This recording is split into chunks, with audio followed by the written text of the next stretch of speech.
Hello बच्चों, कैसे हैं आप सब। आज हम व्याकरण के पाठ 4 का अध्ययन करेंगे। इसके पहले के पाठों में आप देख चुके हैं, हमने सबसे पहले सीखा था भाषा के बाद हमने जाना वर्ण विचार के बाद हमने जाना शब्द रचना, और शब्द रचना के बाद आज हम सीखेंगे वाक्य। मतलब देखिए, सारी चीजें एक दूसरे से किस तरीके से जुड़ी हुई है। अर्थात हमने जाना भाषा के बारे में। भाषा को जिन ध्वनियों के माध्यम से व्यक्त करते हैं, उस ध्वनि की सबसे छोटी इकाई कहलाती है वर्ण। तब हमने पढ़ा वर्ण विचार में हमने क्या क्या पढ़ा? स्वर, व्यंजन, वर्ण की परिभाषा, कितने तरीके की और अलग अलग चिन्ह होते हैं, सारे चिन्हों के बारे में हमने पढ़ा। स्वरों की मात्राओं के बारे में हमने पढ़ा। स्वर और व्यंजन मिलकर कैसे वर्णमाला बनाते हैं, ये हमने पढ़ा। और उसके बाद र अक्षर के हमने उपयोग पढ़े, वर्ण विच्छेदन पढ़ा हमने। उसके बाद हमने देखा कि कैसे जब हम वर्ण को एक व्यवस्थित क्रम देते हैं या वर्णों का एक सार्थक समूह जो होता है वो कहलाता है हमारा शब्द। अब जब हम आगे बढ़ते हैं, तब आगे हमने जाना कि कैसे 2 या 2 से अधिक शब्द मिलकर वाक्य बनाते हैं। ठीक है, तो आइए इसी को और बेहतर तरीके से जानते हैं इस वीडियो के द्वारा। उसके बाद फिर हम आगे पढ़ेंगे।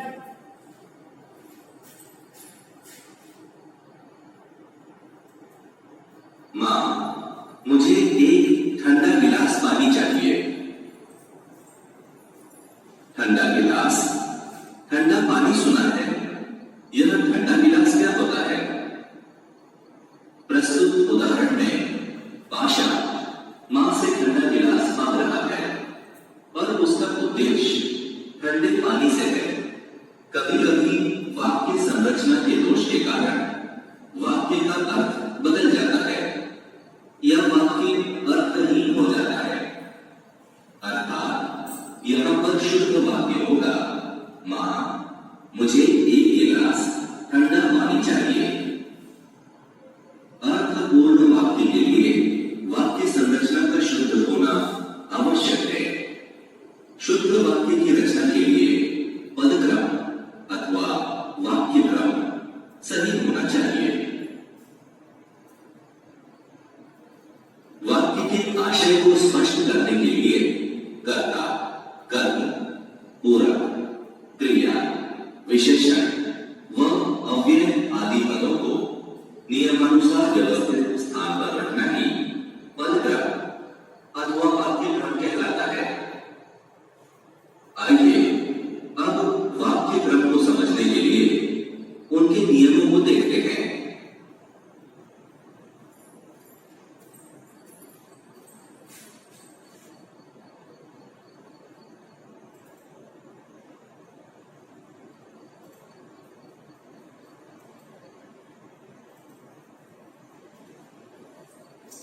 हाँ बेटा, तो हमने जाना कि किस तरीके से यदि हमने शब्दों के क्रम को बिगाड़ दिया या शब्दों का क्रम इधर उधर कर दिया तो वाक्य एक सही अर्थ नहीं देता है।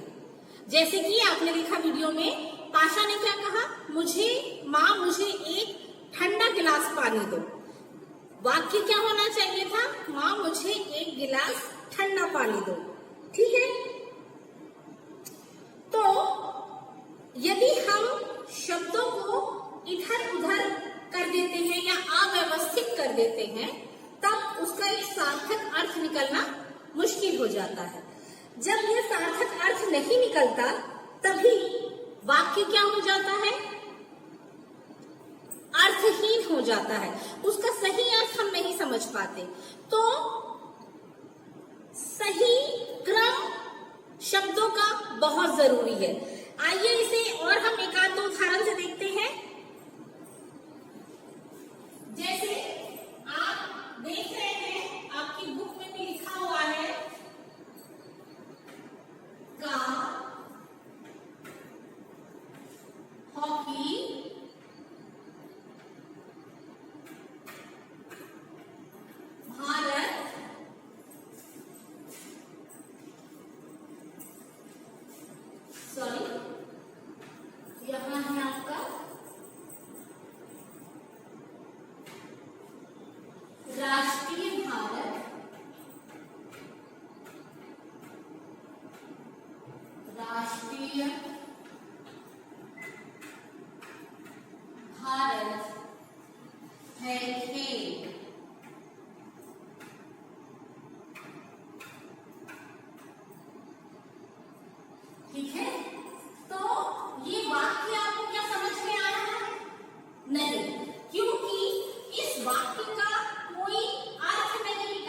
स्पष्ट की जा रही है, ये चीज नहीं पता चल रही है। ठीक है, तो जब हम इसको अब इन दोनों वाक्यों को हम एक सही और व्यवस्थित क्रम देंगे, तब इन वाक्यों को सही अर्थ देने वाले वाक्य या सही वाक्य हम कह सकेंगे। तो चलिए सबसे पहले इनको हम देते हैं सही क्रम। तो इनका सही क्रम क्या होना चाहिए? सबसे पहले वाले का यदि हम सही क्रम देखें तो क्या होगा? हॉकी भारत का राष्ट्रीय खेल है, यही होगा। हॉकी भारत का राष्ट्रीय खेल है।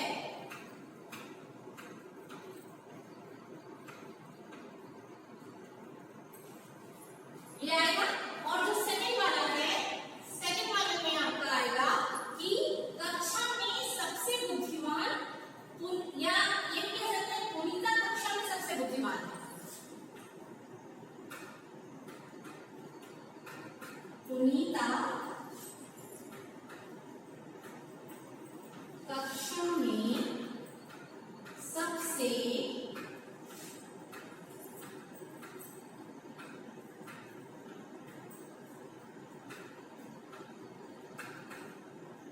बुद्धिमान है। ठीक है बेटा, अब इन दोनों वाक्यों में से किन वाक्यों से अर्थ समझ में आ रहा है हमको? इन दोनों वाक्यों में से हम देखते हैं कि ये जो हमने नीले पेन से लिखा हुआ है, वाक्यों को व्यवस्थित, शब्दों को व्यवस्थित क्रम दे करके एक सार्थक अर्थ वाला वाक्य हमने बनाया है, जिससे हमको ये पता चल रहा है कि हॉकी नाम का जो खेल है वो भारत देश का राष्ट्रीय खेल है। ठीक, और पुनीता नाम की जो लड़की है वो कक्षा में सबसे अधिक बुद्धिमान है। तो इन दोनों वाक्यों से हमको एक अर्थ समझ में आ रहा है, लेकिन उपरोक्त दोनों वाक्यों से हमको अर्थ समझ में नहीं आ रहा है। इस प्रकार आप सबको पता चला यहाँ पर भी कि शब्दों के सार्थक क्रम को वाक्य कहते हैं, या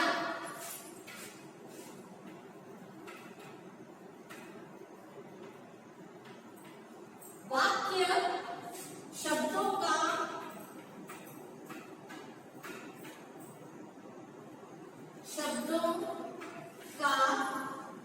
वह सार्थक समूह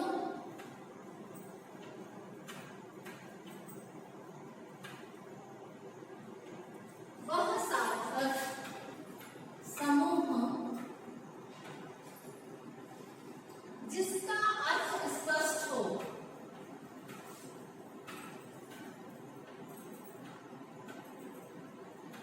जिसका अर्थ स्पष्ट हो वाक्य कहलाता है।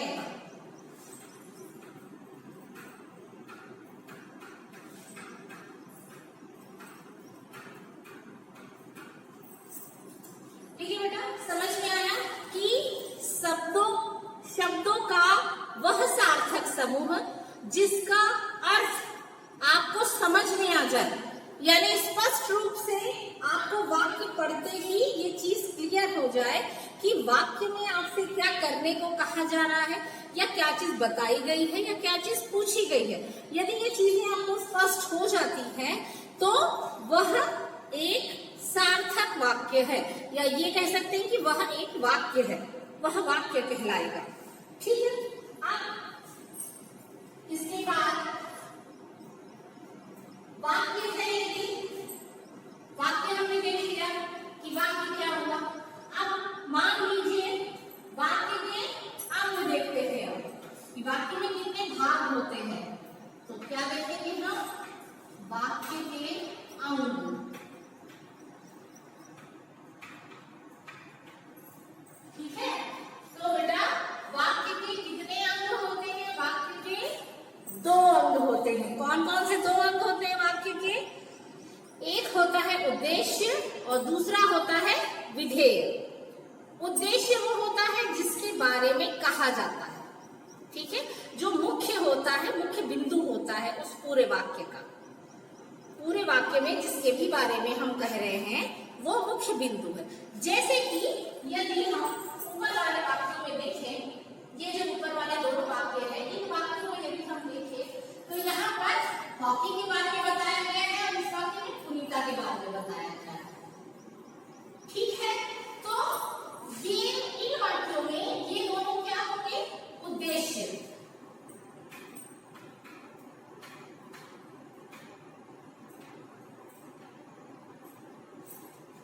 ठीक है, क्या होंगे, हॉकी और पुनीता क्या होंगे, दोनों उद्देश्य। क्यों होंगे उद्देश्य, क्योंकि इस पहले वाक्य में हॉकी नामक एक खेल के बारे में बताया जा रहा है और दूसरे वाक्य में पुनीता नामक एक लड़की के बारे में बताया जा रहा है, ठीक है। तो जो मुख्य बिंदु है इस पूरे वाक्य का, हॉकी मुख्य बिंदु है पहले वाक्य का और पुनीता मुख्य बिंदु है दूसरे वाक्य का। अब जो दूसरा भाग होता है वाक्य का वो है विधेय। तो विधेय क्या होता है, उद्देश्य के बारे में जो कुछ कहा जा रहा है वो क्या कहलाता है, विधेय कहलाता है। उद्देश्य हमारा क्या हो गया, हॉकी, ठीक है, उद्देश्य हमारा क्या हुआ, हॉकी। तो अब ये जो कहा गया कि भारत का राष्ट्रीय खेल है हॉकी के बारे में और कक्षा में सबसे बुद्धिमान, ये किसके बारे में कहा गया, पुनीता के बारे में कहा गया। तो ये क्या हो गया, विधेय।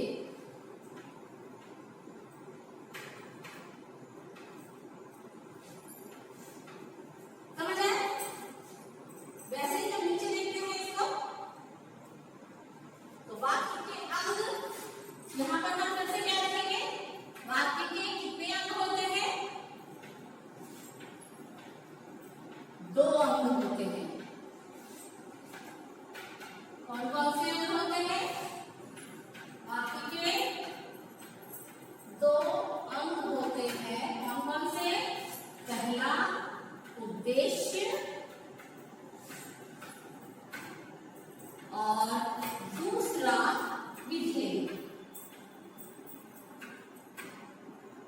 ठीक। अब आगे हम बढ़ते हैं। तो सबसे पहले हम इसके बारे में जानेंगे, उद्देश्य के बारे में जानेंगे। तो उद्देश्य किसे कहते हैं, मैंने बताया आपको,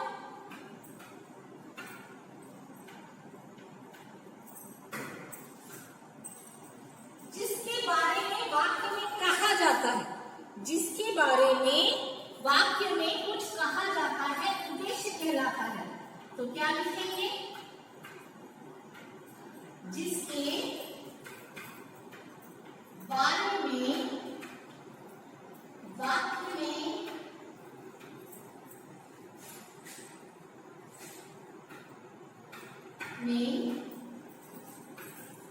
कुछ कहा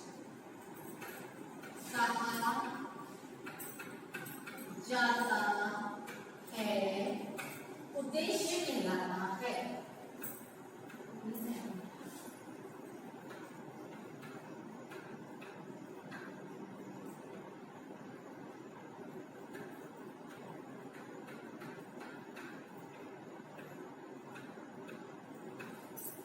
ठीक है, क्या हो गया, ये क्या कहलाता है, उद्देश्य कहलाता है। या और हम इसमें क्या कह सकते हैं इसके बारे में,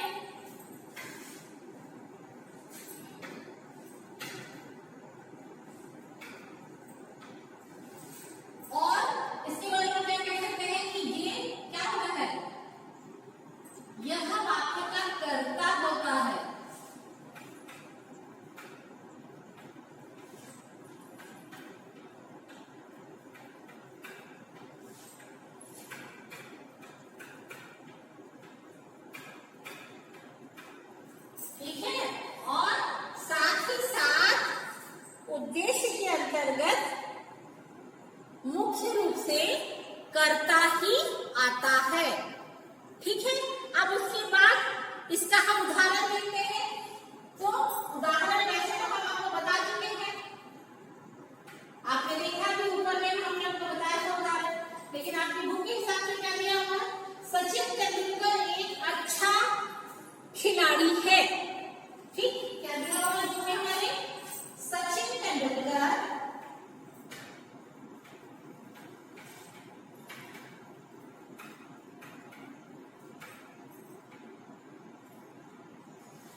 वाक्य में कर्ता भी क्या है? सचिन तेंदुलकर। ठीक है, तो इसीलिए इस वाक्य में उद्देश्य क्या हो जाएगा? सचिन तेंदुलकर। उसके बाद सेकंड में हम आते हैं, तो सेकंड में कर्ता के बारे में जो बताया गया है वो क्या कहलाता है? विधेय कहलाता है। ठीक, कर्ता के बारे में जो बताया जाता है या जो वर्णन किया जाता है वो क्या कहलाता है? विधेय। या हम ये भी कह सकते हैं कि विधेय में मुख्य रूप से उद्देश्य के बारे में बात की जाती है। ठीक, तो अब हमने लिखा विधेय, तो आप चाहें तो इसमें यही लिख सकते हैं कि विधेय में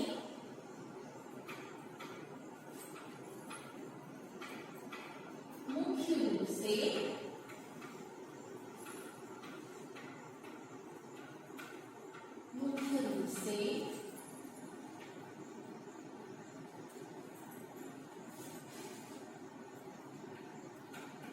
उद्देश्य के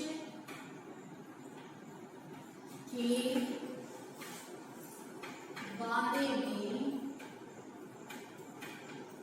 बात की जाती है।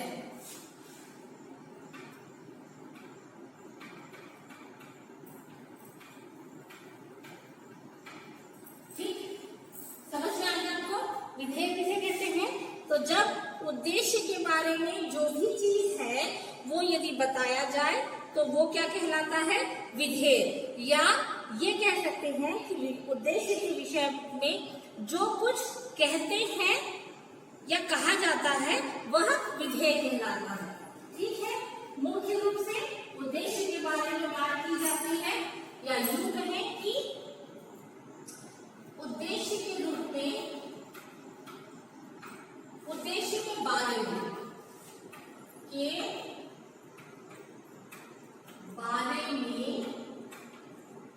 जो बात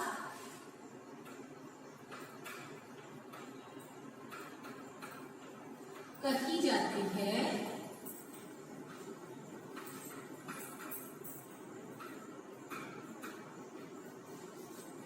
वह विधेय कहलाता है।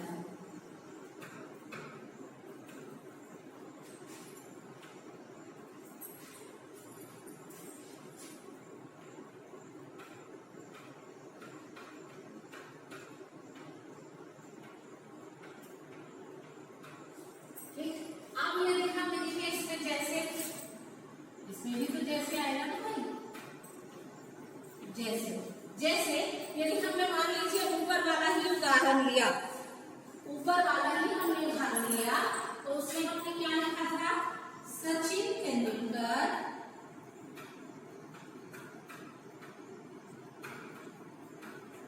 ये तो हो गया था हमारा उद्देश्य। उसके आगे हमने क्या लिखा था? बहुत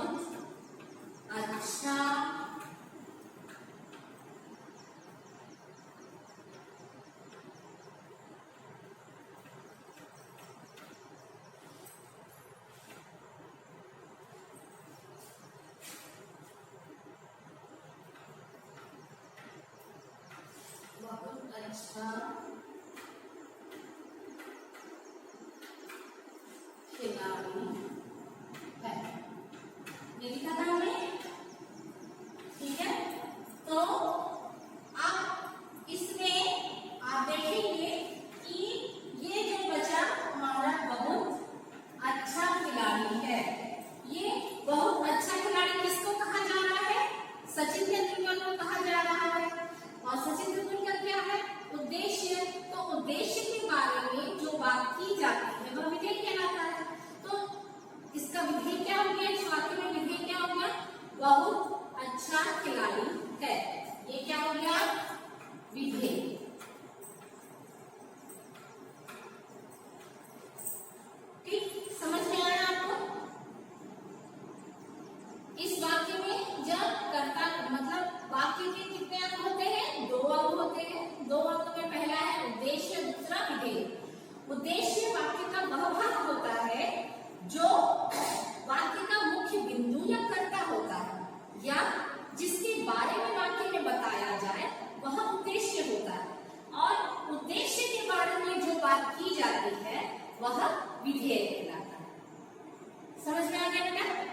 उद्देश्य के बारे में जो बात कही जाती है वह विधेय कहलाता है, और जिसके बारे में वाक्य होता है वह कर्ता होता है, वह वाक्य का मुख्य बिंदु होता है और वही उद्देश्य कहलाता है।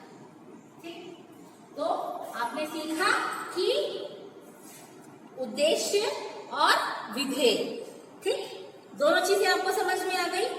अब यदि एक चीज हम देखें कि हम कैसे पहचानेंगे, क्योंकि कई पुस्तकों में या कई उदाहरण जो होते हैं वो ऐसे होते हैं कई बार कि थोड़े कंफ्यूज कर देते हैं हमको। तो यदि हम देखते हैं कि हमें उद्देश्य की पहचान करनी है तो हम वहां पर क्या लगाते हैं, कौन या किसने लगाकर प्रश्न करते हैं, तो हमको उत्तर मिल जाता है। जैसे इस वाक्य में यदि हम देखें तो यहाँ पर यदि हम ये लगाए कि कौन अच्छा खिलाड़ी है, कौन बहुत अच्छा खिलाड़ी है, तो हम आसानी से उद्देश्य को पहचान सकते हैं कि सचिन तेंदुलकर अच्छा खिलाड़ी है। तो इस वाक्य में इसीलिए क्या हो गया उद्देश्य, सचिन तेंदुलकर। अब यदि हम आपको किसने लगाकर देखना चाहते हैं तो हम ये कह सकते हैं कि किसके बारे में वाक्य में कहा जा रहा है। ठीक है, इसके अलावा यदि हम ये देखें कि एक दूसरा उदाहरण हमको देखना पड़ेगा, क्योंकि इस उदाहरण में हमारे पास क्या था बेटा, कौन का प्रयोग हम कर सकते हैं बस, है ना, क्योंकि ये जो उदाहरण दिया हुआ है इस उदाहरण में हम कौन अच्छा खिलाड़ी है हम ये देख सकते हैं। यहाँ पर क्या आ जाएगा, सचिन तेंदुलकर अच्छा खिलाड़ी है। अब यदि हम ये देखते हैं कि हमने देखा, मान लो रमा ने स्कूल में पुरस्कार जीता, स्कूल में पुरस्कार जीता।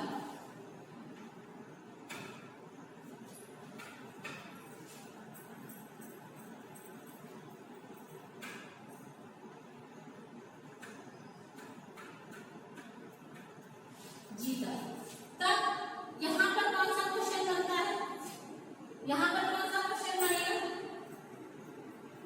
किसने, किसने पुरस्कार जीता, आप ये प्रश्न पूछ सकते हैं। और यहाँ पर कौन सा प्रश्न पूछ सकते हैं, कौन अच्छा खिलाड़ी है, कौन अच्छा खिलाड़ी है।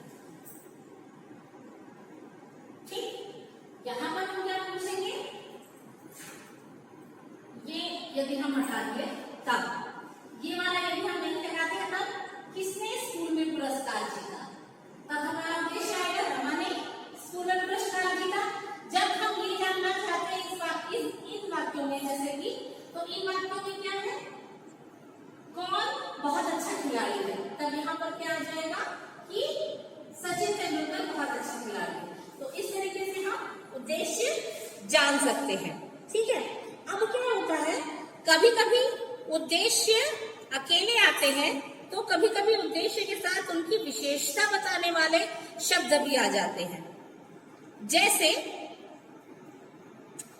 आपके यहाँ दिया हुआ है, श्री कृष्ण के प्रिय अर्जुन ने, श्री कृष्ण के प्रिय अर्जुन ने जयद्रथ को मारा। तो ये वाला जो वाक्य है कि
उद्देश्य को पहचानना है।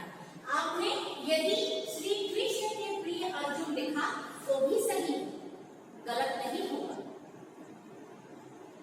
ठीक, यानी आपको उद्देश्य, यहाँ पर उद्देश्य सिर्फ क्या दिया है, विशेषता के साथ आया, बस इतना ही और कुछ नहीं। ठीक है, उसी प्रकार यहाँ पर बहुत सारे वाक्य आपको दिए गए हैं। इन वाक्यों में से आपको क्या करना